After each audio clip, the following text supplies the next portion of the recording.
D'accord. Alors, je commence par la première question de Mélanie. Alors, quels sont les risques du blood patch? Risque infectieux, y en a-t-il d'autres?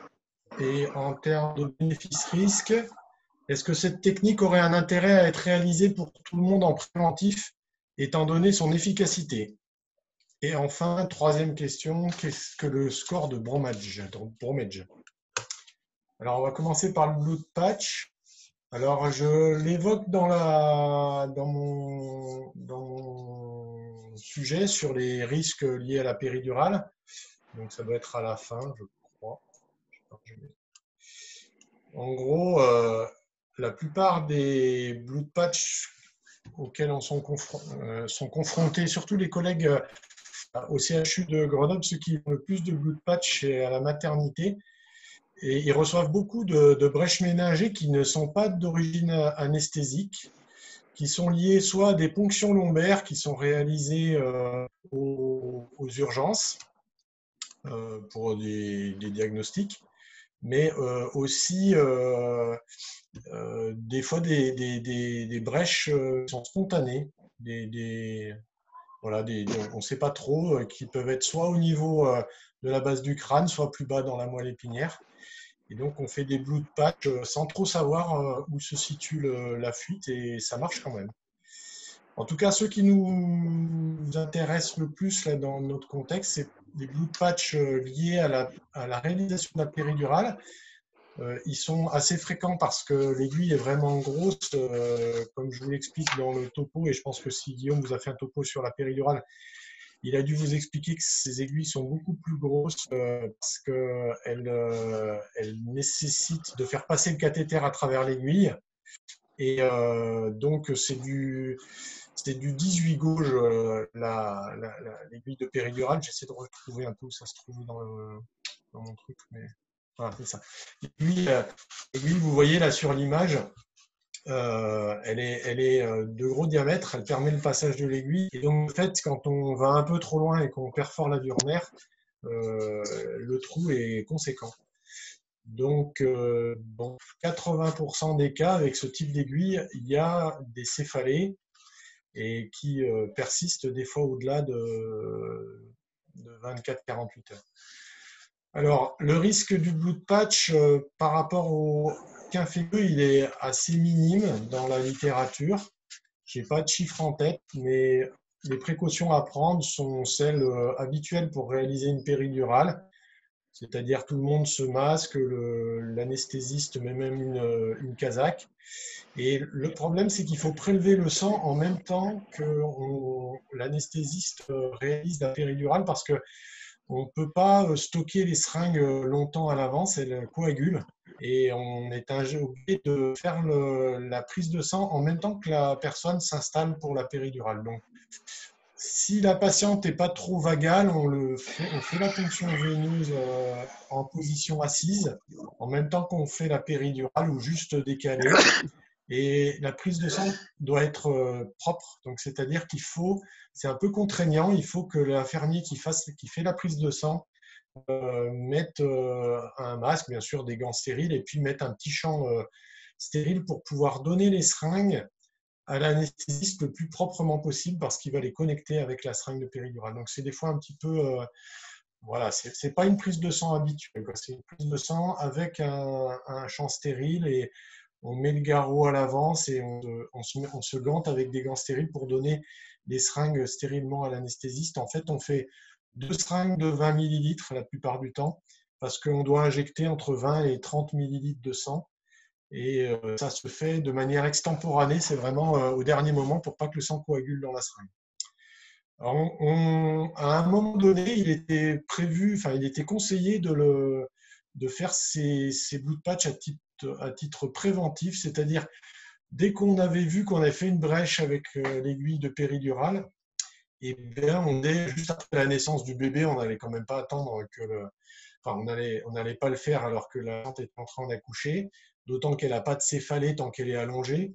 Donc, c'était pas trop un problème l'accouchement, mais plutôt pour la période d'allaitement et la période dans les premiers jours après l'accouchement. Et on avait conseillé de faire ce boot patch très rapidement dans les heures, dans les 2 heures qui suivent l'accouchement. Mais on a montré quand même qu'il y avait pas mal de céphalées qui disparaissaient de même en 24 heures, donc que ça nécessitait quand même pas ce geste qui est quand même à nouveau un petit peu agressif. Donc la consigne actuellement, c'est d'attendre 24 heures, voir comment ça se passe avec des antalgiques simples. Et si les céphalées sont toujours validantes malgré Doliprane et éventuellement un dérivé style codéiné, à ce moment-là, on fait le boot patch, on le propose à la patiente. Si jamais le boot patch n'est pas efficace, il est efficace dans 80% des cas et c'est efficace tout de suite. Donc si l'efficacité n'est pas au rendez-vous, on peut faire un deuxième boot patch qui là aussi va marcher dans 80% des cas. Voilà. Concernant, donc j'en ai fini avec le boot patch. Est-ce que vous avez d'autres questions sur le boot patch? Non, c'est tout bon. Merci beaucoup. Donc, il faut bien que l'anesthésiste injecte directement dans l'aiguille. On ne peut pas injecter à travers le filtre, hein. Donc, c'est pour ça qu'il faut que ça soit bien stérile. Une fois, j'ai essayé d'injecter à travers le filtre. J'ai crépé le plafond, mais je n'ai pas réussi. Ça n'a pas été bien joli à voir. Donc, pas de filtre. Il faut injecter directement, soit dans le cathéter sans filtre, mais plutôt directement dans l'aiguille. C'est bon pour les questions? C'est tout bon, ouais. Le score de Bromage que nous interpellait Mélanie, c'est un score de motricité au niveau des membres inférieurs que vous retrouverez facilement sur les feuilles d'anesthésie ou de salle de réveil ou sur d'autres documents sur Internet. C'est un score de motricité qui va de la racine des cuisses jusqu'aux orteils. Voilà.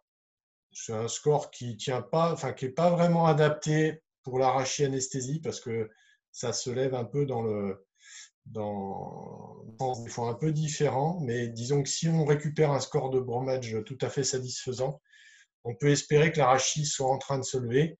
Il y a encore des effets secondaires, hein, comme je le dis dans mon topo. Le dernier, ce sont les nerfs végétatifs qui sont très sensibles au produit, hein, donc avec un bloc différentiel qui est en leur faveur. Et donc, même si le patient a récupéré une bonne motricité, vous pouvez avoir des effets végétatifs sur le plan cardiovasculaire avec un patient qui va faire un malaise hypotensif si on le met en position demi-assis, voire en position jambes pendantes au bord du lit. Donc, des patients qui peuvent faire un gros malaise quand on les met dans ces positions. Même si le score de motricité est tout à fait satisfaisant. Et d'après vous, quel est le deuxième problème végétatif qu'on peut avoir malgré la récupération complète de la La motricité? rétention, la Urinaire? rétention urinaire. Ouais, c'est le dernier à se lever, puisque en fait, c'est vraiment, comme je l'explique dans le topo, qui sont végétatives, mais en plus qui sont les dernières à sortir. Donc, si vous avez en tête le trajet qu'ont ces racines qui sortent au niveau sacré, elles ont vraiment tout un parcours au niveau et sacré qui est, je peux vous remettre la diapo. Attends, je vais mettre l'écran.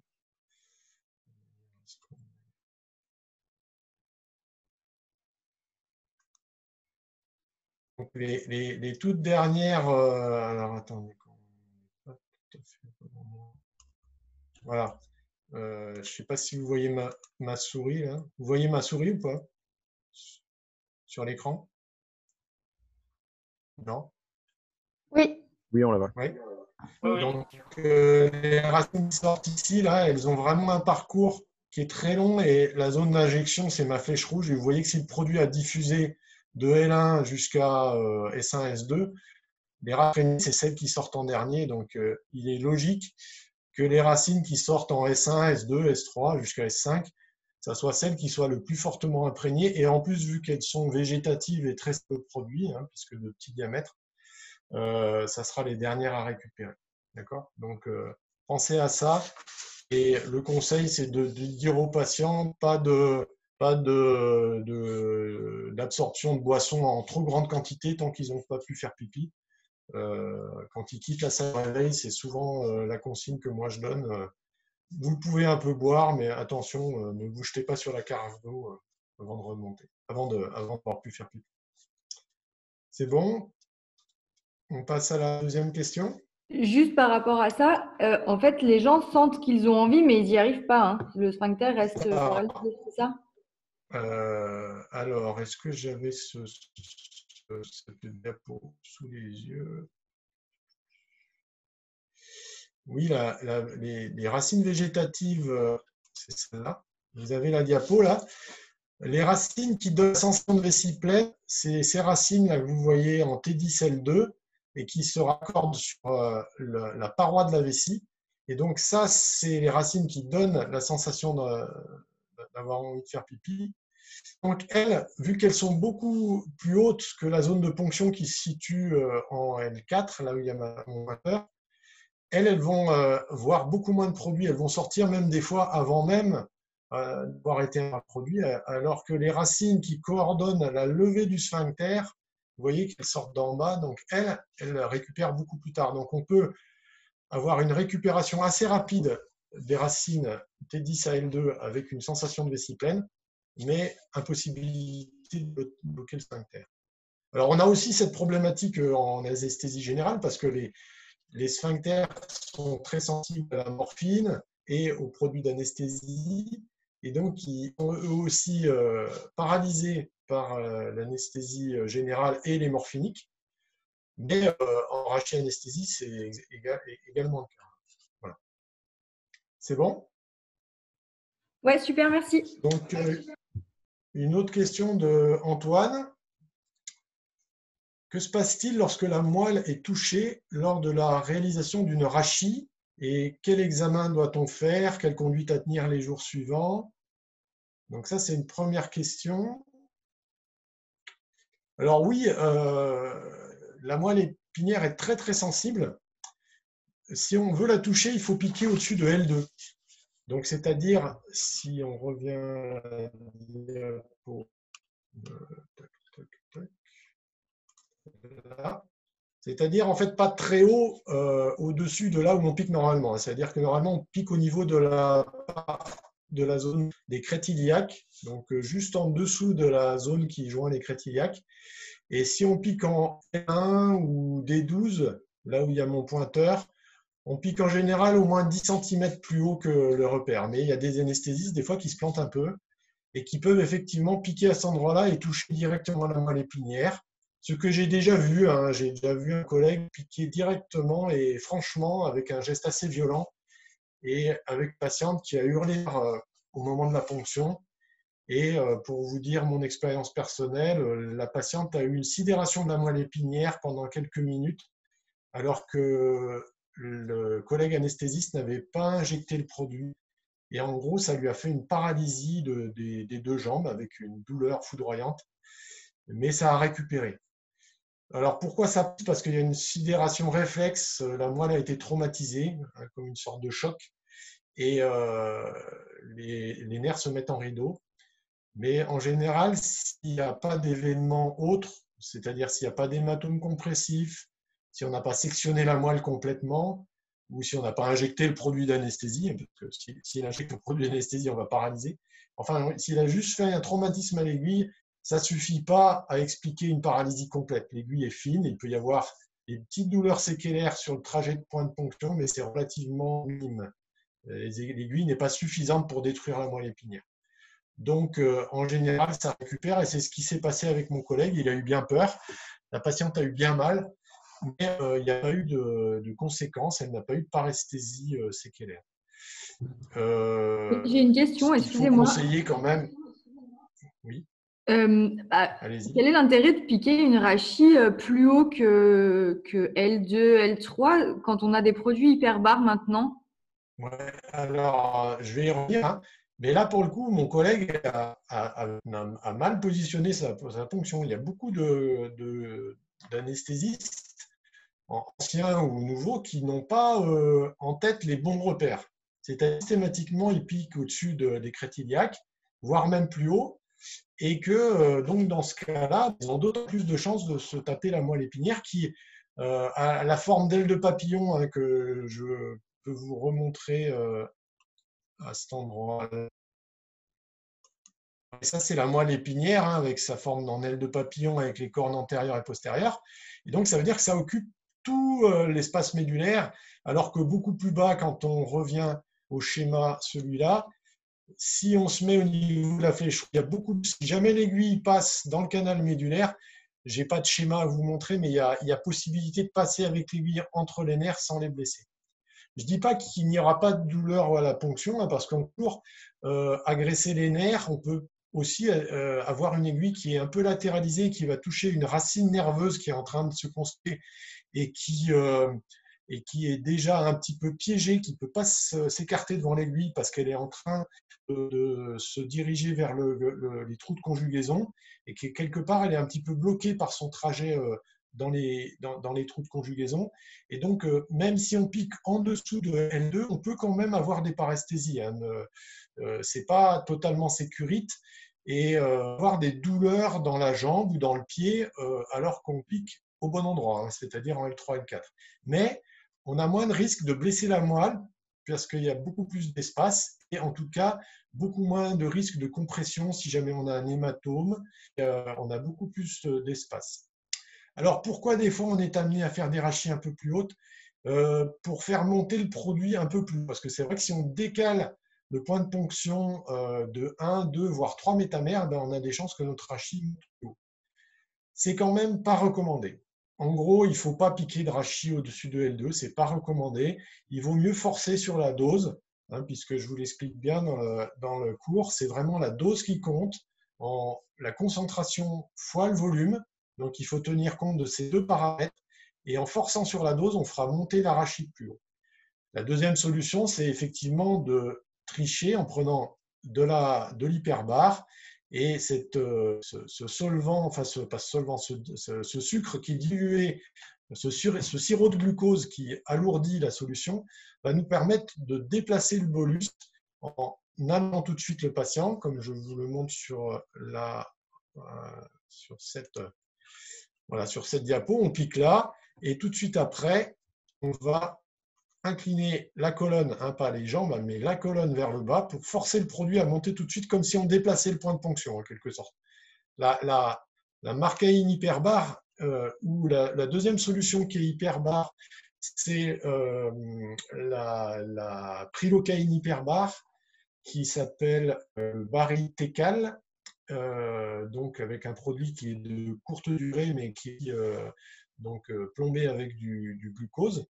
Donc ces deux solutions, soit la bupi hyperbare, soit la prilocaïne hyperbare, peuvent être utilisées pour déplacer le bolus. C'est la technique qu'il faut employer pour pouvoir tricher sur le point de ponction, entre guillemets. Vous avez compris ça? Je peux continuer la question? Oui, c'est bon, donc, merci. La moelle peut être touchée, mais c'est très rare qu'on ait vraiment des conséquences définitives. La plupart du temps, c'est des hématomes compressifs qui peuvent entraîner des lésions définitives de la moelle, et plus particulièrement sur des gens très décoagulés, particulièrement en chirurgie cardiaque, où vous avez souvent des patients qui ont non seulement des antiagrégants à haute dose, mais aussi des solutions décoagulantes, voire des circulations extracorporelles, des grosses perturbations de la coagulation avec une hypothermie profonde. Et on a tout pour entraîner des troubles de coagulation graves, et des rachis ou des péris chez ces patients-là est quand même hautement à risque, donc déconseillé. En dehors de ce cas-là, il peut y avoir des séquelles, mais qui vont être limitées, c'est-à-dire le patient peut sentir des paresses qui peuvent durer des semaines, voire des mois, qui correspondent au traumatisme de l'aiguille, c'est-à-dire l'aiguille a endommagé des nerfs et ça va se ressentir pour le patient, ça peut entraîner des douleurs dans la jambe ou dans la fesse pendant des semaines ou des mois, et ça c'est rare mais ça peut se voir. Donc c'est pour ça que la précaution c'est de piquer en dessous de L2 et surtout que l'anesthésiste ait un geste délicat, c'est-à-dire qu'on ne pique pas avec une grande cinétique, on va piquer tout doucement. Et si jamais on touche l'aiguille, vous voyez, je vous ai montré l'aiguille, c'est normalement une pointe crayon. Je vous le montre, c'est comme un stylo bic. Donc, normalement, quand on arrive au contact des nerfs, on est peu traumatisant. On a plutôt tendance à refouler, surtout si on est au niveau de la queue de cheval. On peut avoir un contact, on peut avoir des paresthésies au niveau du nerf, si on est un petit peu latéral, surtout au niveau, comme je vous l'expliquais, des nerfs qui sont à cet endroit-là en train de se diriger vers les trous de conjugaison qui peuvent difficilement s'écarter devant l'aiguille. Eh bien, on peut les toucher, mais ça restera du domaine de la paresthésie et pas de l'agression caractérisée avec section de nerfs, hématomes et autres. Donc, c'est surtout la délicatesse du médecin anesthésiste. On fait une petite anesthésie locale de la peau pour le confort du patient parce que la peau est sensible, mais en profondeur, ce qui compte, c'est quand on arrive vers la dure mère, que le geste soit délicat et qu'on n'agresse pas les nerfs avec une haute cinétique. Et ça fait toute la différence. Vraiment, ce que je conseille aux internes quand je leur fais un topo là-dessus, c'est piquer en dessous de L2, si possible en dessous de crête iliaque, et allez-y doucement avec vos aiguilles, parce que si jamais la patiente a une douleur foudroyante, elle se souviendra toujours de votre tête et de votre nom, et elle dira que vous êtes le plus mauvais anesthésiste de la Terre, et ce n'est pas très, très favorable pour votre image de marque. Voilà.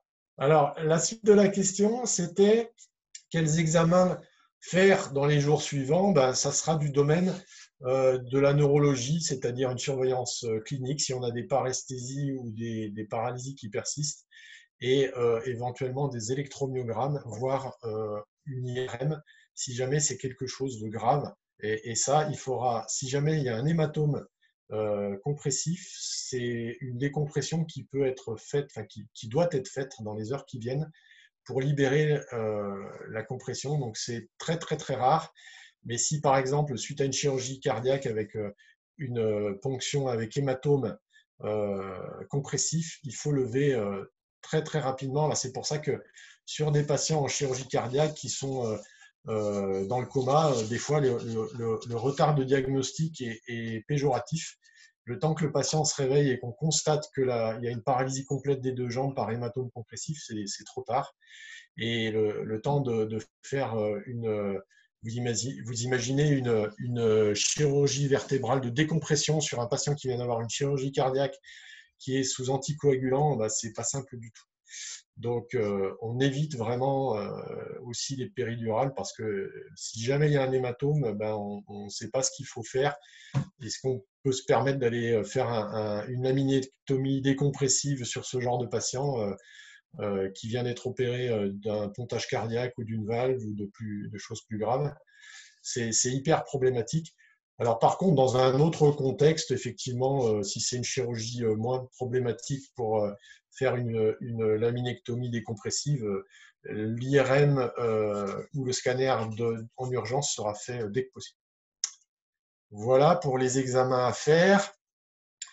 Alors, toujours dans la question d'Antoine, y a-t-il un risque de montée de la péri avec la ropivacaïne qui n'est pas hypobare et qui n'est pas hyperbare?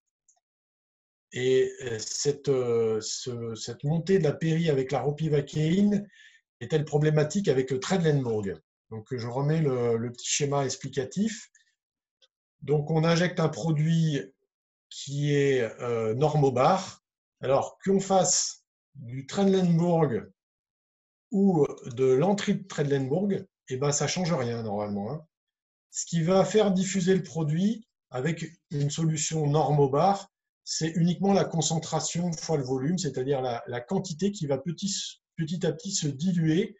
Donc, on va avoir, par exemple, je repasse sur cette diapo-là, vous allez avoir dans cette zone-là que j'entoure avec ma flèche, dans les premières minutes, une concentration très très forte. Et puis petit à petit, au cours du temps, le produit va migrer et donc il va s'étaler, on va dire par exemple de D10 jusqu'à S2. Et il y aura toujours une concentration suffisante pour paralyser tous les nerfs. Donc vous voyez, à partir de D10 ou D12, on aura une paralysie totale de tous les nerfs qui seront en dessous. Et puis petit à petit, le produit va encore se diluer, il va encore monter, mais cette fois peut-être jusqu'en D8, mais il ne sera plus à concentration suffisante. Donc vous voyez bien que c'est exactement quelle est la quantité de molécules que je vais injecter à T0 à ce point-là qui va délimiter éventuellement une montée plus ou moins haute de la concentration suffisante. Et plus ma concentration sera, ma quantité de produit sera massive, et plus je vais pouvoir avoir un produit qui va être efficace plus ou moins haut.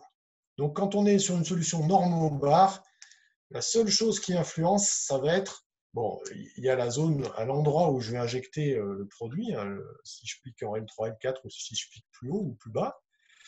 Mais c'est surtout Excusez-moi. quelle est la... Oui.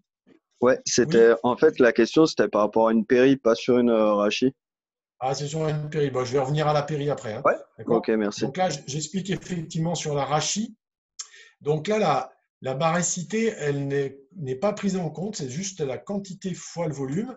Et puis la dernière chose éventuelle, mais qui est difficile à connaître, c'est quel est le volume du liquide céphalorachidien, quel est le volume médulaire. Ça, il n'y a qu'une IRM corps entier, enfin, sur la colonne entière, qui va permettre de diagnostiquer ça. Donc en fait, les seuls paramètres qu'on peut un peu intuiter, c'est quelle est la zone de ponction et quelle est la quantité de produit que je vais injecter.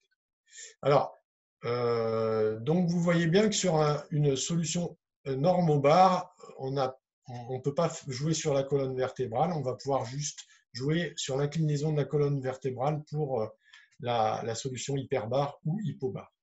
Alors, concernant la péridurale, puisque c'était ça exactement la question, tu fais bien de me le signaler, normalement, la baricité n'a pas d'influence en péridurale. C'est pour ça que normalement, on n'utilise pas de solutions hyperbar en péridurale.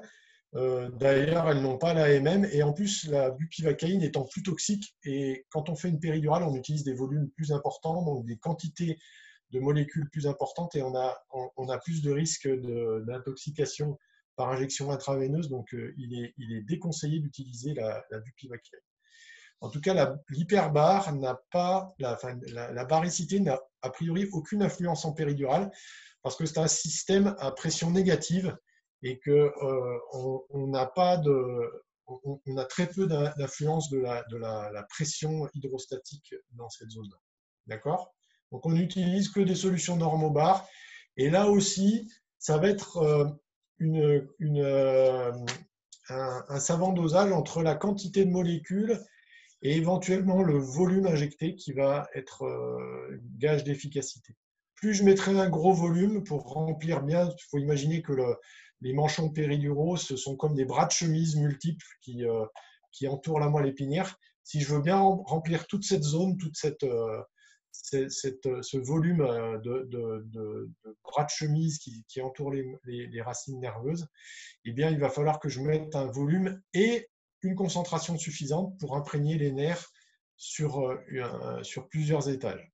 D'accord ? Donc, c'est pour ça que quand on a besoin de faire une césarienne en urgence, on va utiliser un gros volume et une grosse concentration.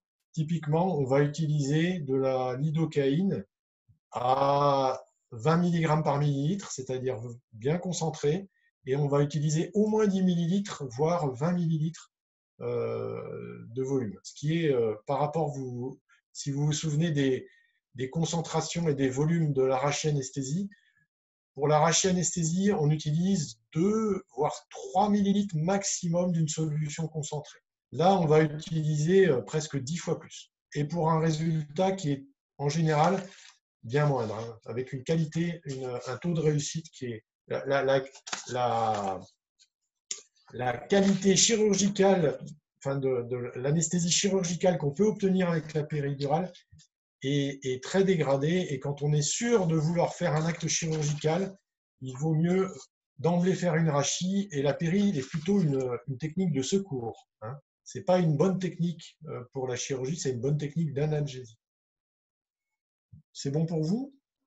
Oui, merci. Donc le Trendelenburg n'aura pas d'effet a priori sur la péridurale. Il faudra juste faire attention quand on a une péri que la patiente ne fasse pas d'hypotension liée à la diffusion au niveau des nerfs végétatifs et que le bébé écrasant un peu la veine cave, il vaut mieux la mettre un petit peu sur le côté. C'est la seule particularité par rapport à la position. Mais du coup, pour une péri qui a été mise dans un but analgésique, oui, on peut mettre le patient en trend pour récupérer une tension correcte? Tout à fait, ouais. C'est même conseillé. Et d'abord, enfin, en tout cas, si c'est pour une patiente enceinte, on la met d'abord sur le côté et éventuellement en Trendelenburg, voir si vous êtes dans une chambre où il n'y a pas de lit, parce que des fois, on est sur des brancards, enfin, on n'est pas toujours dans des bonnes situations pour faire du Trendelenburg, au moins mettre les jambes en l'air. D'accord ? Mais déjà, la première position, c'est toujours en décubitus latéral gauche. OK pour vous ? Merci. Oui.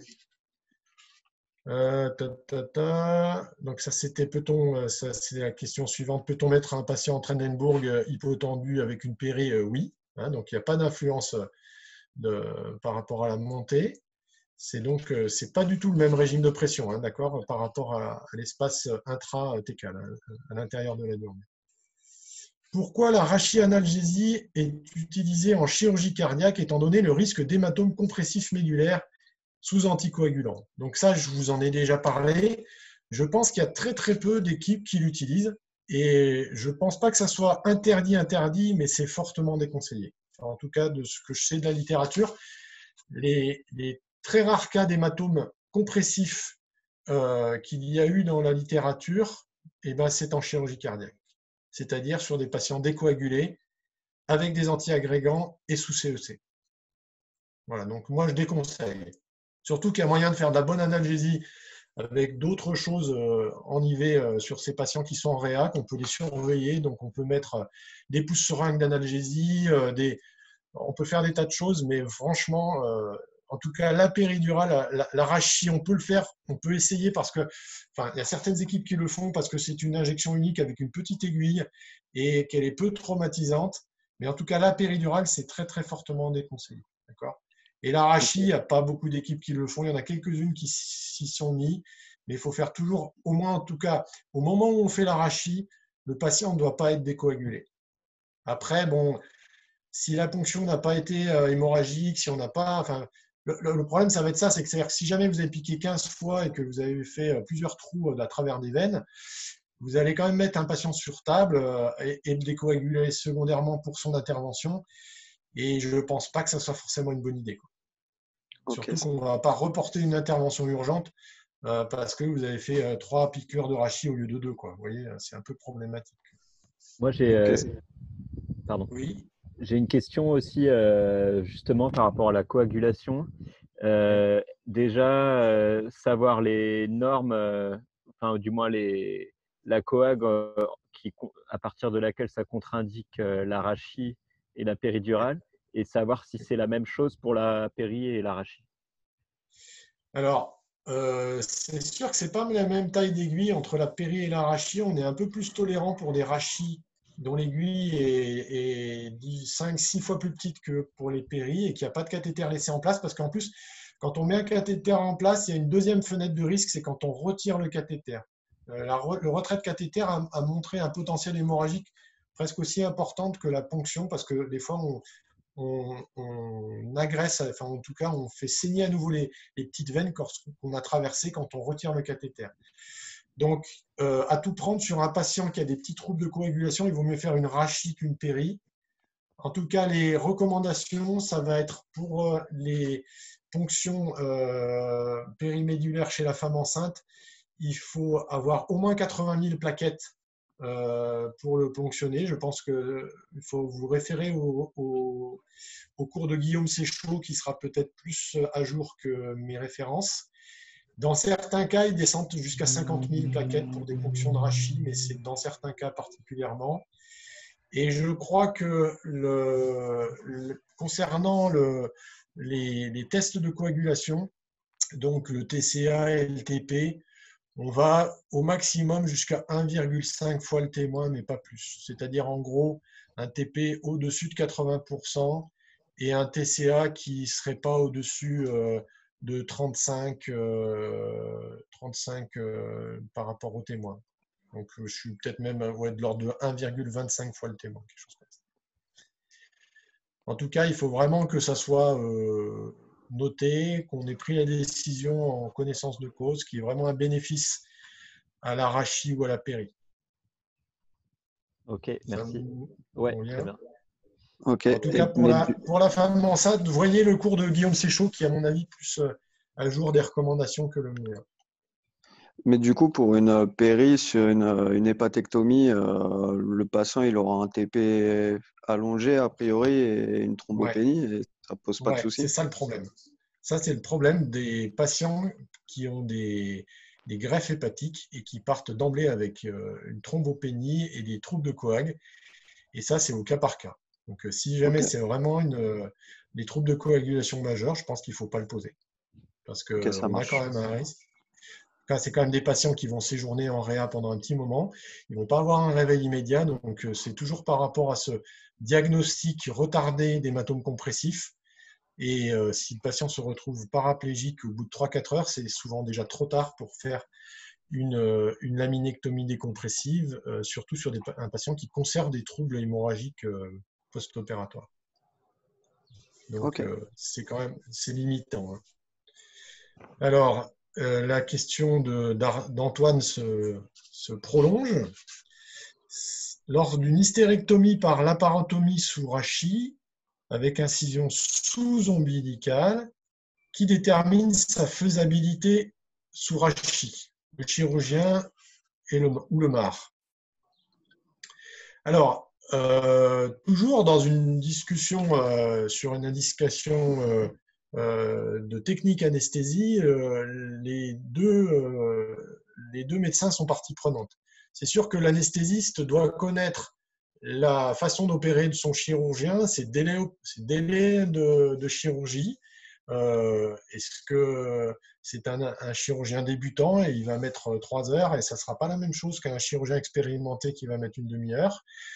Quelles sont ses techniques opératoires? Est-ce qu'il fait sous célioscopie et à ce moment-là, on ne pourra pas faire de rachianesthésie? La célio est une contre-indication. On demande de dilater l'ensemble de la cavité abdominale et donc c'est insupportable pour un patient qui est sous rachis. Ou est-ce que c'est une incision basse sans célioscopie? Donc vous voyez, tout ça, c'est vraiment chirurgien dépendant et bien entendu, est-ce que l'anesthésiste a l'habitude de faire des rachis? Est-ce qu'il connaît suffisamment bien la technique? Est-ce qu'il n'est pas plus à l'aise avec une technique d'anesthésie générale? Et puis, bien entendu, ce qu'il n'y a pas dans la question, c'est aussi quel est le vécu du patient, quelles sont ses pathologies, est-ce qu'on a pris l'avis du patient? Donc, tout ça, c'est à discuter avec le patient et le chirurgien à l'avance. Et si on ne connaît pas le chirurgien, il faut vraiment ne pas s'engager par rapport à la technique d'anesthésie tant qu'on n'a pas de certitude par rapport à la technique chirurgicale et par rapport à la qualité de l'opérateur. Ça vous va comme réponse? Oui, merci. Alors, Antoine nous dit page 21. Alors, page 21. Alors, ne s'agit-il pas du Trendelenburg? Qu'est-ce que je mets? Est-ce que je me suis planté?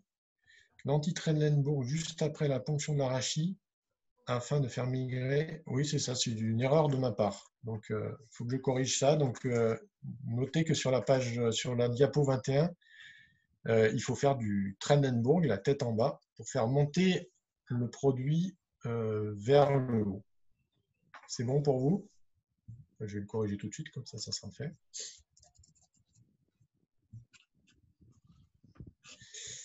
OK. Et page 22, qu'est-ce qu'il me met? Donc ça, c'est l'anti-Trendelenburg. Ça vous va? Oui. Ouais. Donc, j'espère que Aurélia, on pourra faire passer le message à ceux qui ne sont pas présents.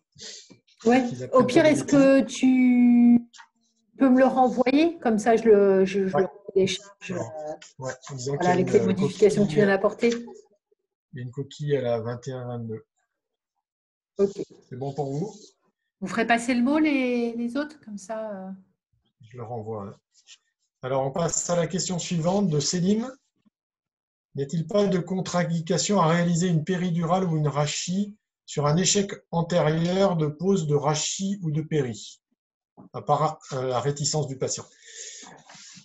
Alors, Si vraiment le patient a des contre-indications à l'anesthésie générale, je pense par exemple à des patients qui sont très durs à intuber sur des chirurgies distales où vraiment on a vraiment un bénéfice très clair, ou par exemple en obstétrique où on a vraiment intérêt à avoir une analgésie péridurale parce que le bébé risque de coincer à la sortie et on n'a pas vraiment d'alternative. Je pense qu'il peut être licite en expliquant aux patients qu'on a un risque à nouveau d'échec, mais qu'il faut quand même essayer, en prenant les précautions, en faisant une bonne analgésie, en appliquant doucement et en prenant son temps, avec un technicien expérimenté. Voilà. Mais dans certains cas, effectivement, si le patient a un trop mauvais souvenir et qu'on a une technique alternative, autant rassurer le patient et passer à une technique d'anesthésie générale qui est très souvent de bonne qualité. Donc, ce n'est pas un dogme. Hein. Voilà. Mais il y a des cas, par exemple, où l'analgésie de la femme enceinte par péridurale est quand même un gold standard et qu'il faut respecter, qui nous permet de faire d'une part une très bonne analgésie, ce qu'on n'arrive pas à faire même avec des techniques de pousse-seringue, enfin de PCA avec de l'Ultiva, on n'arrive pas à cette qualité, à cette anticipation sur la douleur. Et surtout, si jamais le bébé coince ou qu'il y a un risque obstétrical, et ben, à tout moment, bien entendu, si la péridurale est efficace, on peut aller sortir le bébé d'une manière ou d'une autre. Et pareil, pour des gros insuffisants respiratoires, pour des chirurgies distales du pied, autant essayer de proposer une rachie ou une technique distale éventuellement pour une chirurgie distale du pied qui serait un petit peu lourd pour un patient pour lequel l'intubation serait problématique. C'est bon pour vous? Oui, c'est bon. Pourriez-vous, toujours une question de Céline, pourriez-vous expliquer les conduites à tenir lors de conversion de péridurale, lors d'urgence obstétricale en bloc moteur? J'ai retenu de préparer de la lidocaïne car l'effet met 5 à 10 minutes et d'anticiper son injection, de monitorer la tension de la mère de manière rapprochée et surtout un monitoring de la fréquence cardiaque du bébé le temps du transport en salle d'opération. Alors, pour ceux qui n'ont jamais fait d'obstétrique, j'explique un peu le concept. Donc, on a une patiente qui a une péridurale qui jusque-là servait pour l'analgésie et à petite dose avec des solutions faibles pour avoir un bloc différentiel et avoir uniquement une insensibilité thermoalgique. Hein. Donc, on est dans ce contexte-là. Et puis, on va avoir une urgence, un bébé qui bradycarde ou une femme qui saigne. Et il va falloir passer dans un mode chirurgical, c'est-à-dire utiliser la péri avec des fortes doses, puisque, je vous le rappelle, la péridurale est beaucoup moins efficace que l'arachide, il faut 10 fois plus de produits. Et donc, on va passer à un produit beaucoup plus concentré et à des doses qui sont 10 à 20 fois supérieures à ce qu'on utilisait à la seringue électrique ou en petit bolus de PCA pour l'analgésie. Donc, on peut utiliser deux produits. En général, c'est ce que font mes collègues. Soit la lidocaïne, qui est le produit le plus simple, qui est le plus rapidement efficace et qui, à mon avis, doit avoir la priorité, c'est la lidocaïne. La lidocaïne, elle a comme avantage d'avoir un délai qui est le plus court qui soit. Et si jamais on injecte en intraveineux par erreur, si jamais on a mal testé notre cathéter et qu'il est dans une petite veine, et bien cette dose massive de lidocaïne sera celle qui engendrera le moins d'effets neuro ou cardiaques. Donc, je pense que c'est vraiment le produit à privilégier. Donc, on utilisera de la lidocaïne à 20 mg par millilitre, c'est-à-dire fortement concentrée. Elle est normobar, hein, il n'y a pas de lidocaïne hyperbar dans le commerce actuellement. Et on n'a pas d'intérêt à l'adrénaliner parce que de toute manière, on l'injecte un peu à l'aveugle. Et contrairement à ce que dit Selim, très souvent, dans un contexte d'urgence, ceux qui l'ont déjà vécu seront témoins, on débranche la patiente de son scope en salle de travail et on la pousse rapidement vers la salle de césarienne. Et on arrive un peu à ce moment-là, c'est-à-dire qu'on est en train d'injecter la lidocaïne alors que la patiente est entre deux portes. Au mieux, on a commencé à l'injecter quand la patiente est encore dans la salle de travail. Au pire, la patiente est presque déjà sur la table de césarienne qu'il faut pousser la lidocaïne. Donc, c'est vraiment une urgence de se ruer sur la seringue de lidocaïne pour ne pas être en retard, parce qu'on a malgré tout 5 minutes incompressibles d'activité, de délai d'action de la lidocaïne. Si on a un peu de chance, la patiente est déjà bien imprégnée des produits qu'on a fait avant et on a déjà une certaine analgésie, mais qui, en général, n'est pas suffisante. Donc, ça va nous permettre, grâce à cette analgésie qui est déjà un peu en place, de pallier le manque de diffusion vers le haut de ce bolus en urgence. Mais donc, en fait, il faut quand même le faire le plus tôt possible. Si on voit déjà que la patiente a déjà les jambes bien paralysées avant même d'injecter notre bolus, on peut se permettre de faire juste un bolus de 10 millilitres et éventuellement de faire un deuxième bolus secondairement. Mais si on voit que la patiente a vraiment une motricité complètement conservée, je conseille, c'est pas sur toutes les recommandations, mais en tout cas, si c'est une chirurgie en extrême urgence, il vaut mieux faire une dose forte, c'est-à-dire 20 millilitres cash dans la seringue. Voilà. Et après, on va monitorer. En fait, dans l'urgence, c'est un peu, on pousse la seringue et après, on réfléchit. Si on a plusieurs bras, on monitore la patiente en même temps. Mais souvent, vu que c'est un peu dans la catastrophe, on fait la lidocaïne et on monitore ensuite une fois qu'on l'a installée sur la table de césarienne. Vous voyez un petit peu, c'est pas très réglementaire, entre guillemets, c'est pas très sécuritaire, mais c'est souvent un peu de l'anesthésie en cours de route, quoi. Donc, si on peut le faire à tête reposée, monitorer, c'est mieux. Mais si vraiment il y a une extraction en urgence, eh ben, on sait qu'on a testé la péri, on sait que jusque-là, elle n'a pas posé de problème. Donc, on part du principe qu'il faut à tout prix que la lidocaïne soit injectée dans un délai le plus court possible. Parce que si jamais ça ne marche pas, ça va retarder la césarienne, l'extraction du bébé. Et il va falloir éventuellement faire une anesthésie générale en extrême urgence avec Célic, avec tout le tintouin. Et c'est là aussi une prise de risque qui est conséquente. Donc, il vaut mieux prendre une petite prise de risque sur l'injection de la lidocaïne entre deux portes, je dirais, plutôt que de prendre le risque d'avoir une péridurale qui ne marche pas et une anesthésie générale en crush induction sur une patiente avec un estomac plein qui potentiellement peut être difficile à intuber.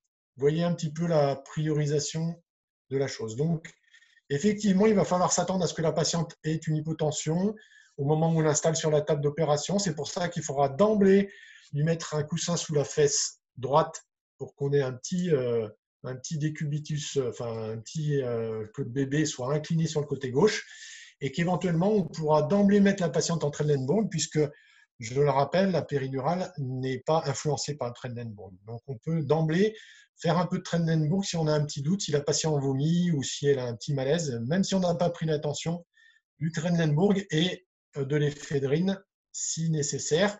Quel est l'autre produit que vous pourriez faire pour faire remonter la tension en obstétrique? L'éphédrine. L'éphédrine, je l'ai dit. La néosinéphryne. La néosinéphryne. La néosinéphryne est comme la noradrénaline, un vasoconstricteur direct, hein, donc elle ne passe pas par l'activité de la médullosurrénale et elle est beaucoup, beaucoup plus puissante que l'éphédrine. Donc très souvent, en obstétrique, puisqu'il y a eu pas mal de publications sur la néosinéphryne qui ont été faites. On pourrait utiliser la noradré, hein, ça ne serait pas une grossièreté d'utiliser, mais les habitudes ont été prises avec la néosinéphryne, donc c'est le médicament qu'on utilise assez facilement dès qu'on voit que l'éphédrine est peu ou pas efficace. Donc on va l'utiliser, vous savez comment?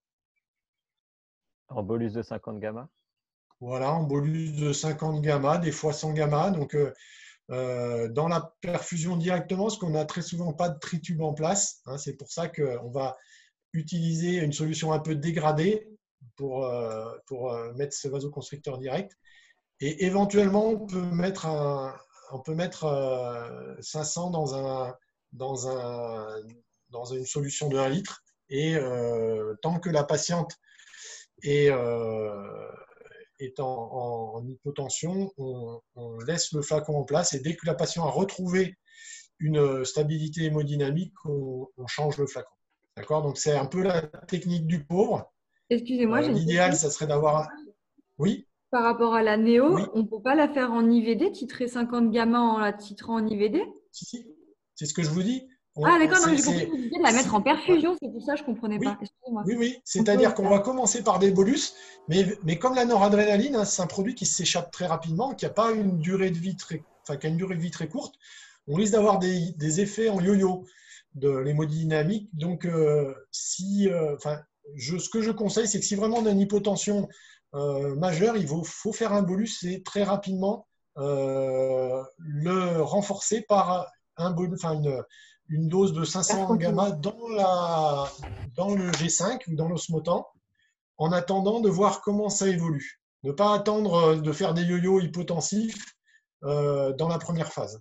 Donc oui, des bolus, et éventuellement, et moi c'est ce que je conseille, hein, c'est de mettre une solution d'emblée, et puis voir comment ça se passe. Mais on ne pas compter que sur le remplissage pour renforcer l'effet des bolus des néosynéphries.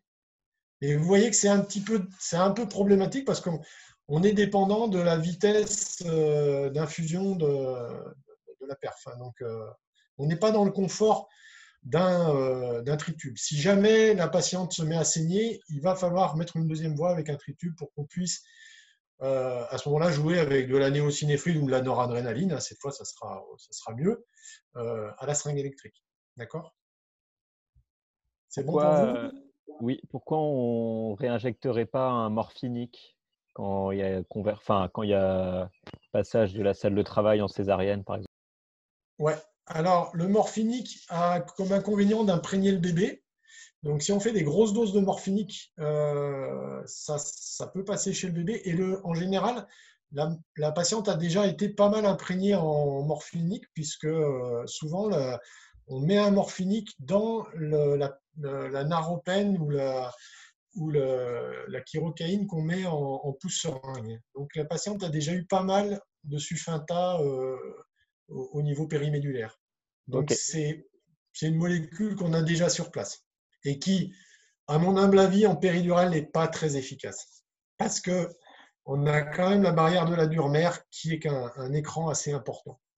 Donc, autant les morphiniques sont très efficaces et injectés directement dans la dure-mère, dans le liquide céphalorachidien, autant en péridurale, c'est quand même l'efficacité est un peu plus théorique.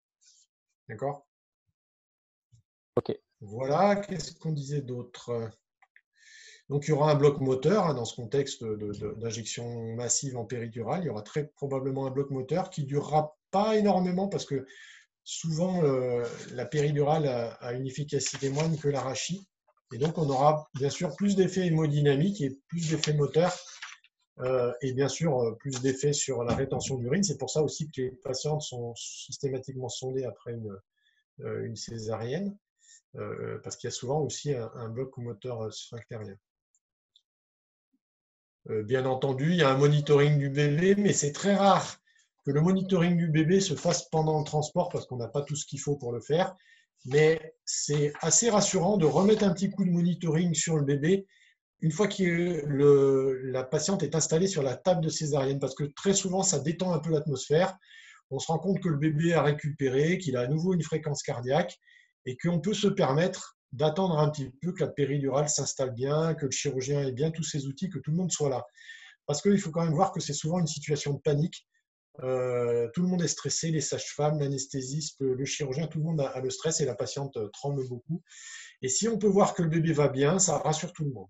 À l'opposé, si on voit que le bébé va mal et que la fréquence cardiaque du bébé reste en dessous de 100, et ben là, on peut éventuellement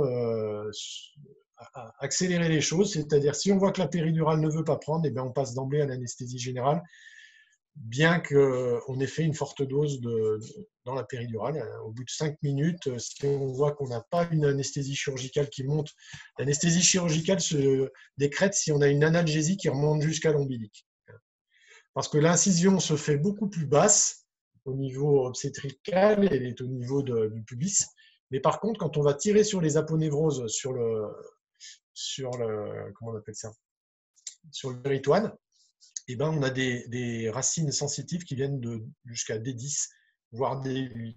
Donc, si on n'a pas une anesthésie au froid ou à la pince jusqu'à l'ombilic, on aura très probablement des douleurs profondes au moment où le chirurgien arrive sur la vessie et tire sur la paroi abdominale.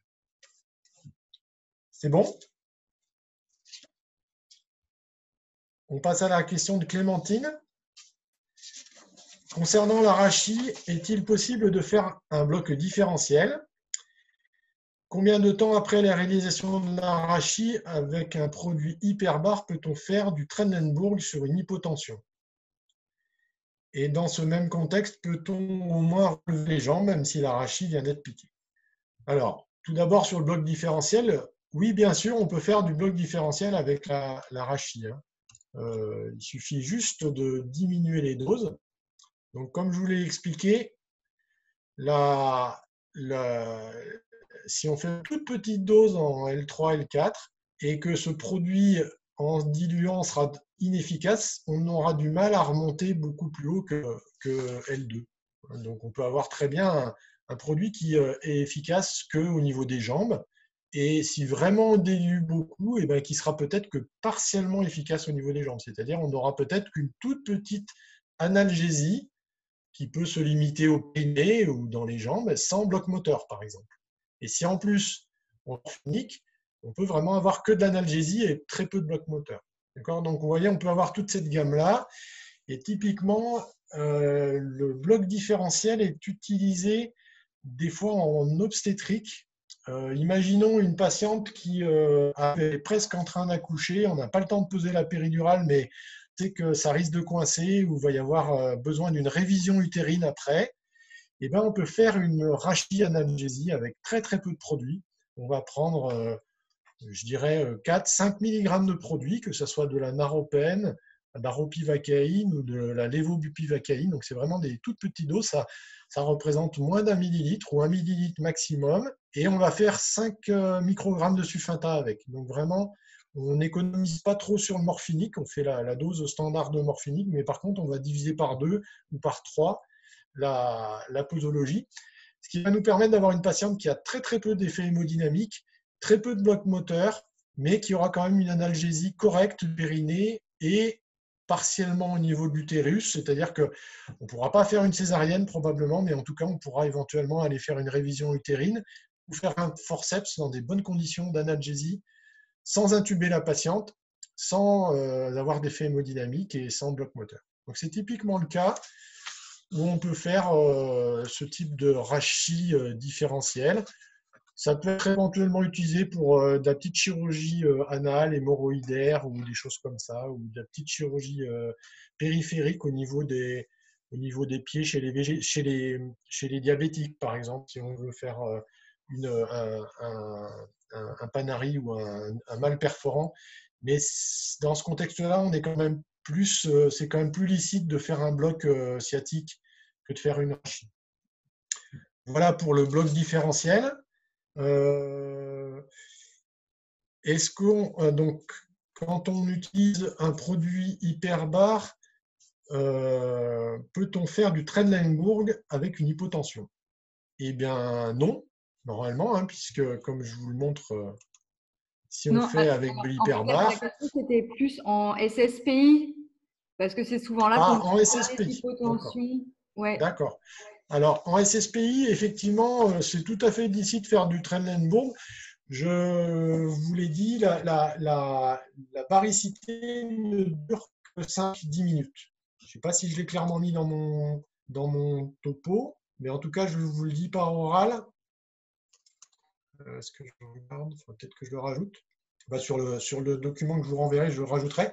En tout cas, la baricité ne dure que quelques minutes. Hein. C'est un peu comme le sirop de sucre que vous mettez, la grenadine que vous avez au fond du verre. Vous voyez bien qu'au bout de 5-10 minutes, sans agiter le verre, ça se répand ça se dissout dans l'ensemble du verre et donc le sucre va petit à petit se dissoudre dans l'ensemble du liquide, puisque le liquide céphalorachidien, c'est de l'eau, hein, donc l'effet entraînant du sucre sur le bolus ne sera que dans les 5-10 premières minutes. Donc pas de Trendelenburg si vous avez une hypotension. Hein. Tant que vous n'avez pas d'hypotension, vous pouvez jouer avec le Trendelenburg. Mais après 5-10 minutes, l'effet de la baricité est presque inexistant. D'accord ? En salle de réveil, à plus forte raison. Donc en tout cas, les jambes, c'est sûr qu'on peut les mobiliser. Il n'y a pas d'effet sur la platitude du dos au niveau des jambes. C'est bon pour vous? C'est parfait, merci. Surtout que c'est intéressant de pouvoir lever les jambes très rapidement. C'est souvent un geste assez simple à faire. Et on récupère au moins 1 demi-litre de sang en mettant les deux jambes en l'air. OK.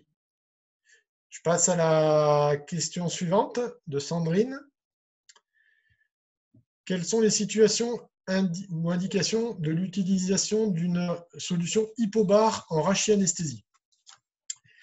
J'en connais pas beaucoup. Ce schéma-là, enfin ce dessin-là, donc si jamais vous avez une chirurgie de hanche, eh ben, vous pouvez imaginer qu'en faisant de l'hypobar, votre produit va plutôt rester, enfin, va plutôt en théorie aller imprégner les racines qui sortent vers la moelle épinière vers le haut, vers la hanche à opérer. Donc à la limite, je dirais, un patient qu'on veut mettre d'emblée en position d'être opéré d'une prothèse de hanche, on lui fait un peu de solution hypobar et théoriquement, ça va imprégner les racines du haut. En réalité, la moelle épinière fait à cet endroit-là 1 cm, 1,5 cm de diamètre. Et quand on injecte 2 ml de produit, la diffusion latérale du produit, quand on a injecté 2 ml, vous voyez que ça remplit quand même globalement l'ensemble de l'espace, ce n'est pas majeur. Ce qui va faire que votre produit va être latéralisé, c'est effectivement si vous avez déjà piqué une rachie trop latérale, que vous êtes un peu, votre aiguille est déjà fichée dans un trou de conjugaison et que le produit diffuse uniquement sur une racine qu'elle a diffusé le long de la racine. En fait, vous avez d'emblée fait une injection trop latérale et c'est plutôt ça qui va influencer le fait que votre rachis soit latéralisé. C'est une erreur de trajet d'aiguille et pas tellement la baricité du produit. Donc je dirais que c'est un peu à la marge pour la prothèse de hanche sur latérale. En tout cas, ce que je conseille, moi, c'est que pour ne pas avoir d'appréhension, pour ne pas avoir de remords par rapport au fait d'installer votre patient d'emblée sur la bonne position, de ne pas avoir à retourner votre patient d'un côté et de l'autre pour imprégner les racines de manière homogène, autant utiliser un produit normobar pour la rachis de la prothèse de hanche. Vous sédatez un peu le patient, vous faites un petit peu quelque chose, un peu de Keta, un petit peu d'hypnovel pour mettre votre patient en position de manière à ce qu'il ait pas mal. On lui pique la rachis et basta. Et si jamais, l'avantage d'avoir fait de la normobar, c'est que si jamais on a un patient en hypotension, on pourra lui mettre la tête en bas et faire du Trendelenburg sans arrière-pensée. Puisque là, on ne peut pas trop, le patient étant en décubitus latéral, on ne va pas trop pouvoir bouger vers le haut ou vers le bas, surtout qu'il a en plus la hanche cassée. Mais d'avoir utilisé un produit normobar, ça va vous permettre d'une part d'installer votre patient d'emblée en bonne position sans avoir à le faire à la crêpe de gauche et de droite, et en plus de pouvoir faire du Trendelenburg s'il a de l'hypotension. OK ? L'hypobar, je verrais un petit intérêt. C'est sur une chirurgie du périnée chez une personne fragile. Et à ce moment-là, on peut mettre un produit qui est plus léger que le liquide céphalorachidien. On le pique en position assise et tout de suite, on l'allonge et on le met en Trendelenburg. Et à ce moment-là, le produit va plutôt rester vers le périnée. Donc, vous voyez, on peut limiter la diffusion de la rachis vers le haut et en mettant un produit plus light, moins dense que le liquide céphalorachidien. Le problème, c'est qu'on n'a pas de solution comme ça, hypobar, qui sont dans le commerce, donc il faut faire des manipulations, diluer le produit, et c'est des sources d'erreur. Donc c'est pour ça que moi, je ne suis pas très pro hypobar. parce que on a ce risque de faire des erreurs de dilution, on rajoute des morphiniques dedans, donc je trouve que moins on fait de manipulation et mieux c'est. Donc j'utilise soit de l'hyperbar, si je peux jouer avec le Trendelenburg, et ça sera par exemple de la chirurgie urologique, où je vais pouvoir mettre les jambes en l'air et jouer sur le Trendelenburg, ou par exemple de la chirurgie de l'utérus. Donc ça, c'est très favorable à la solution hyperbar, mais pour les autres chirurgies, je n'utiliserai que de la normobar, et particulièrement la chirurgie de la prothèse de hanche. Est-ce que ça vous va comme réponse? Pas de questions? Si, par rapport là, vous avez parlé de dilution. Je voulais juste savoir c'était quoi les produits qu'on pouvait utiliser pour diluer. De l'eau, De l'eau? sérum Phi. Ouais, du sérum Phi ou du G5. Hein. Tout ce qui est à peu près en dessous de la comment dire, de l'isosmolarité, c'est-à-dire plutôt de l'eau de dilution. Soit hypotonique, soit isotonique. Ouais. Le G5 sera presque trop isotonique. Ouais. Mais plutôt de l'eau. De l'eau diluée. Et, pas de solution de NaCl, parce que normalement, elle est, je pense, normobar, mais je n'en suis pas certain. Le G5, je pense qu'il est un peu hypobar. Mais le mieux, c'est d'utiliser de l'eau le PPI, de préparation. Ouais, okay. du PPI. Ça marche. Merci. En faisant attention que l'anesthésiste ne prenne pas les pieds s'il rajoute du morphinique, du machin. Donc, faut quand même... voilà. C'est surtout ça le gros risque c'est retenir l'idée du risque, particulièrement pour la morphine, quand on fait en plus, la morphine est des fois en 1 mg par millilitre ou en 10 mg par millilitre. Il faut bien réfléchir à ça quand vous passez les produits à l'anesthésiste, bien regarder l'étiquette et qu'on ne fasse pas d'erreur, particulièrement sur la morphine.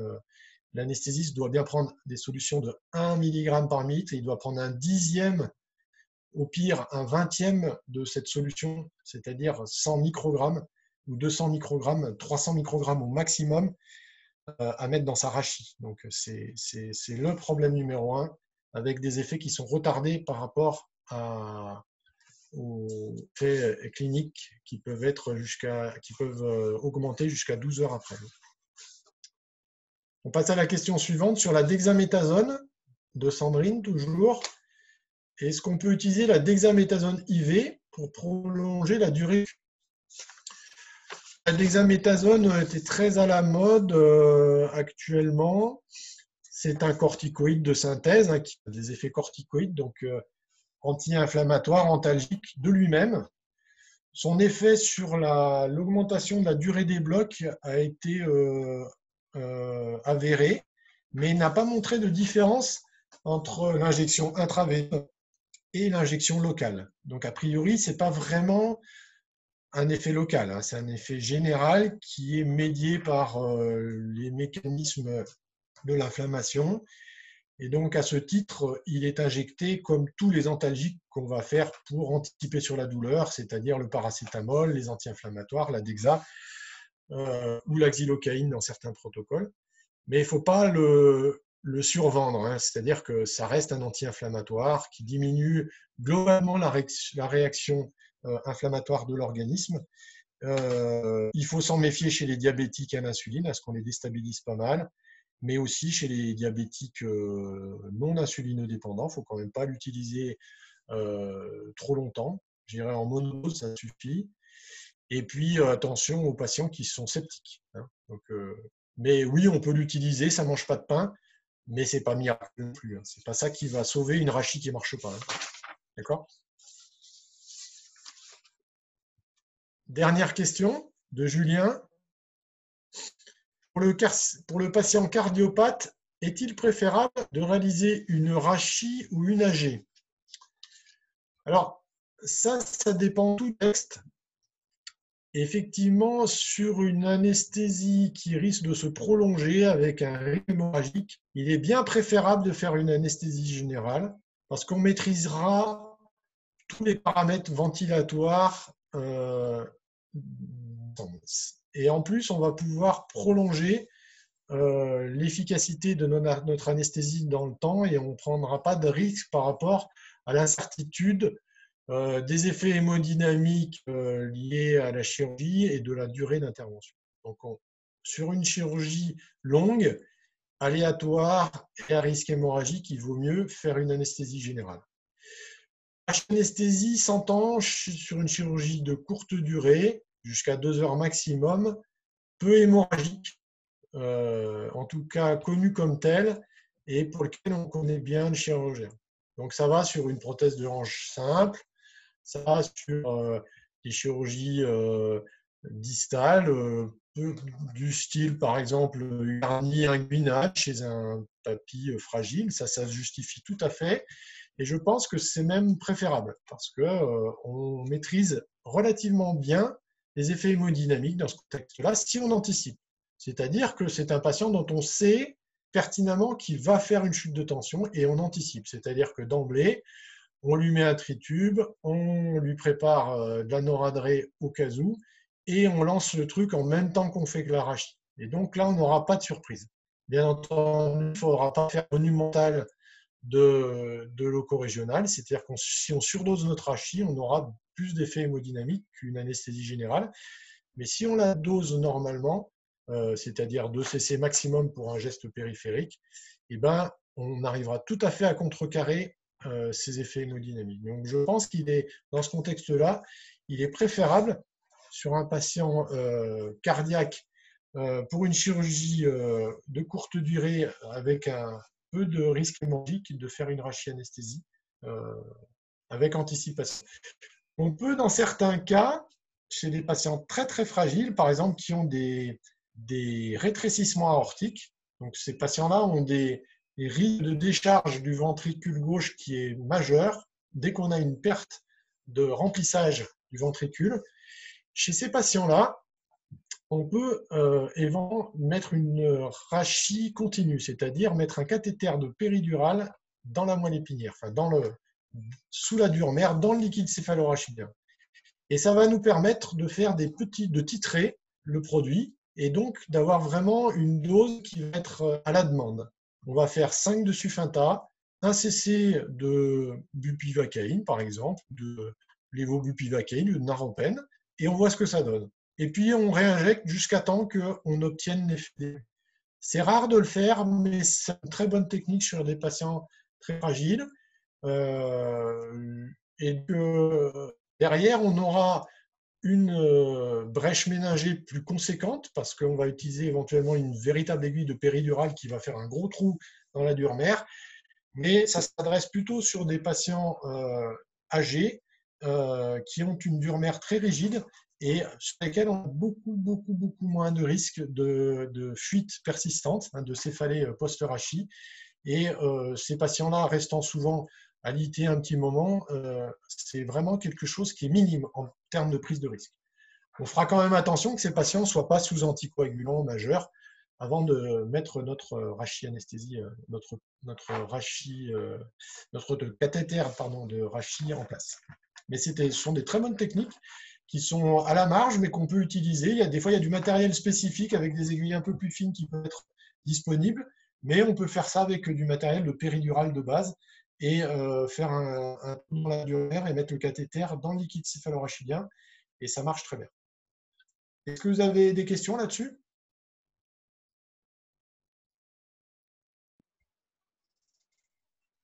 Non. Donc voilà, dès qu'on est sur une chirurgie aléatoire, hémorragique, la sécurité, c'est de la jouer avec l'anesthésie générale. Dès qu'on est sur des choses plus light, bien répertoriées avec un chirurgien qu'on connaît, l'arachie est tout à fait licite, particulièrement si le patient est difficile à intuber ou a des antécédents cardiaques qui pourraient craindre. Parce que quand on fait une anesthésie générale, on a beau la faire sur la pointe des pieds, on est quand même obligé de curariser le patient si on veut limiter notre dose, parce que l'anesthésie du patient cardiaque, je ne sais pas si vous l'avez déjà eu en enseignement, en gros, on économise sur les produits d'anesthésie pour limiter l'effet hémodynamique de nos drogues.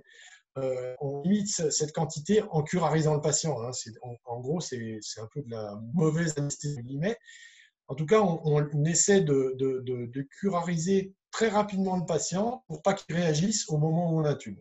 Et après, on compense les effets hémodynamiques des produits qui sont quand même indispensables pour que le patient ne mémorise pas et n'ait pas de fluctuation de tension. On va laisser le curare en place une bonne partie de la chirurgie et éventuellement perfuser avec de la noradrénaline pour compenser l'effet hémodynamique. Donc, vous voyez que même si on fait une très belle anesthésie générale, très stable, eh ben on a une chirurgie avec des curares, avec mise en place de lignes de monitorage de l'électroencéphalogramme pour qu'on ait un minimum d'anesthésie pour pas qu'il mémorise. On va mettre en place un tritube pour la noradré. Si on veut vraiment faire sécuritaire chez un patient très fragile en anesthésie générale, il faut vraiment s'en donner les moyens. On peut, avec l'arachis, être un petit peu plus light, je dirais, en termes de drogue, de risque par rapport au curare et à la nature.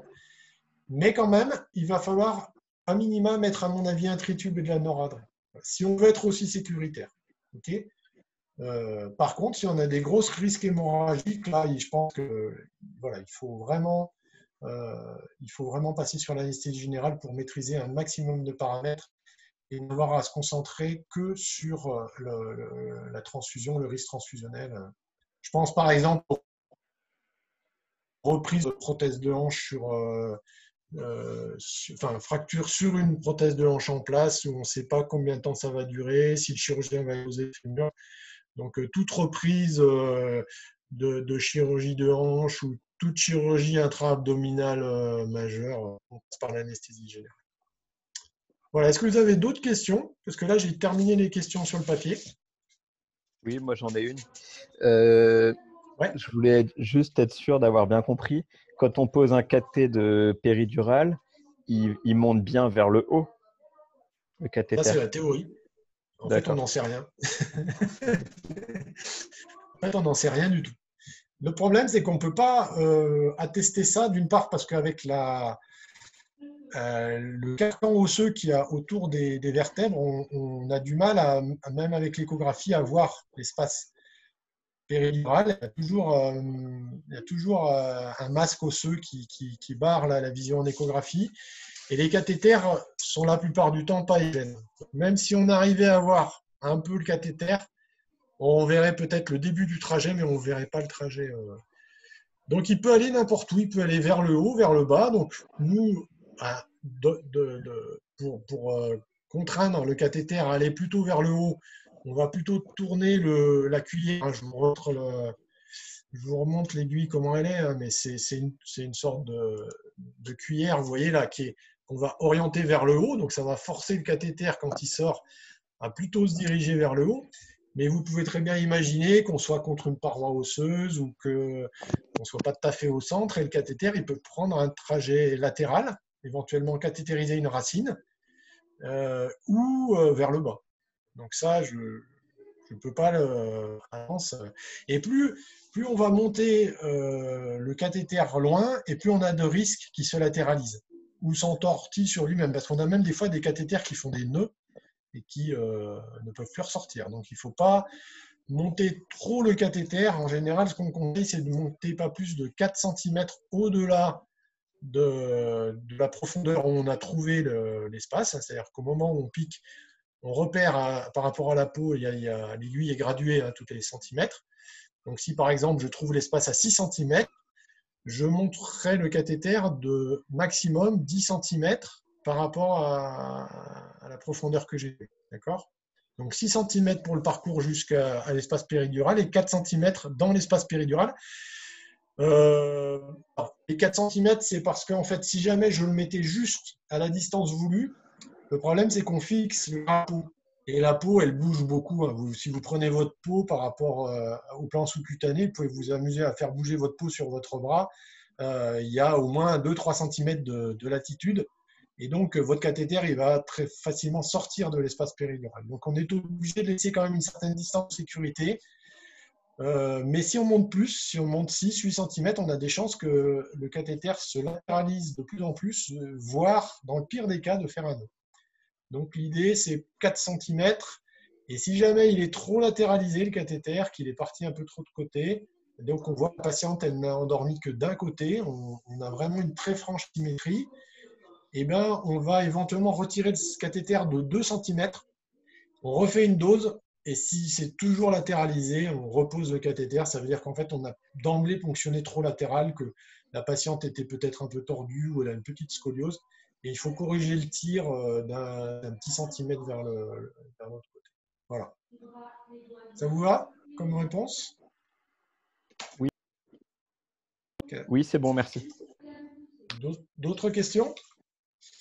Ouais, j'avais une question par rapport au… Pourquoi, en fait, actuellement, là, il n'y a plus spécialement besoin de la casaque pour les rachis et qu'on continue à garder la casaque pour les péris?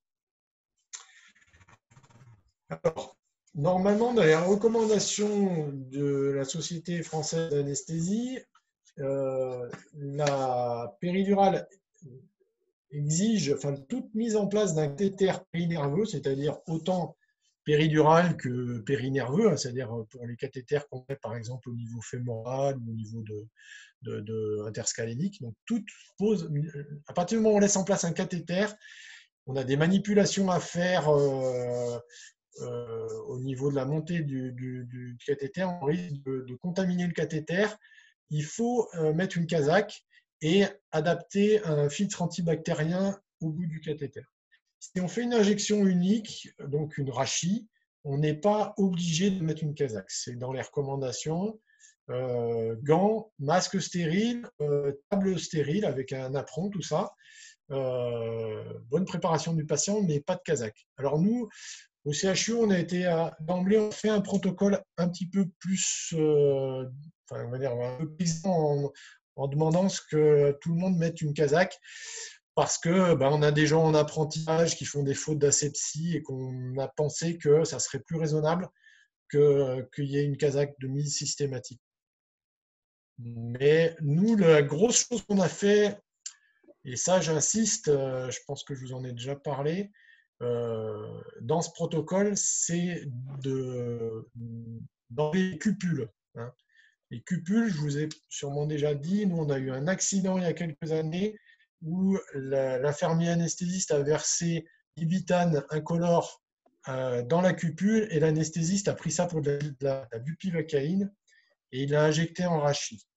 Et à partir du moment où le produit est versé dans des cupules, parce qu'il y a une cupule pour l'antiseptique et une cupule pour l'anesthésique, il y a un risque de confusion. Et vous ne pourrez pas éliminer le fait que sur un patient qui est allergique à la bétadine, un jour on vous servera un produit antiseptique non coloré dans votre pharmacie. Et nous, ça a été catastrophique. La patiente en est morte alors qu'elle venait pour une petite chirurgie, qu'elle était ASA 1 et qu'elle n'avait pas de soucis. Elle est morte d'une tétraplégie après la souffrance, donc plus jamais. Quoi. Donc, il y a une chose à retenir, c'est bien de parler des casaques, des choses comme ça, mais le gros risque de l'arachis, c'est les manipulations de produits. Retenez ça, présentez les produits. Je vous ai parlé de la morphine, attention à l'erreur de dose de morphine, attention à l'antiseptique, pas de cupule, vous versez, vous désinfectez votre flacon de Xylo, c'est vrai que c'est pas toujours facile parce qu'il y a un bouchon caoutchouté un peu merdique à enlever, mais on met un petit coup d'alcool dessus, c'est pas ça qui va contaminer la lidocaïne, mais on met un petit coup d'antiseptique sur le bouchon, on l'enlève et on verse directement dans la seringue, où l'anesthésiste prend à chaque fois un pieu, vient chercher le produit, on fait de ne pas piquer l'infirmier anesthésiste quand on le fait, donc on met ses doigts un peu loin. Mais en tout cas, on ne verse pas dans une cupule parce qu'il y a ce risque-là. Et donc, on présente bien le produit, on annonce à l'anesthésiste, c'est de la morphine à 1 mg, c'est du Sufinta, et c'est le gros risque. Retenez ça. Hein. C'est pas les risques sceptiques. Voilà, vous êtes très bien formaté pour ça. Il faut les respecter. Mais je dirais que voilà, il faut bien avoir en tête ça, particulièrement en rachis anesthésie. Okay, d'autres questions? merci. Donc, si vous avez Si vous avez des Kazakhs, mettez-les. Hein. Ça, c'est pas. Qui peut le plus, peut le moins. Si jamais c'est la Kazakh, bah, éventuellement, si c'était un opérateur entraîné, vous verrez dans certaines cliniques, ils ne mettent pas de Kazakh pour faire les rachis. C'est bon, autre question? Eh ben, on va en rester là, si vous en êtes d'accord.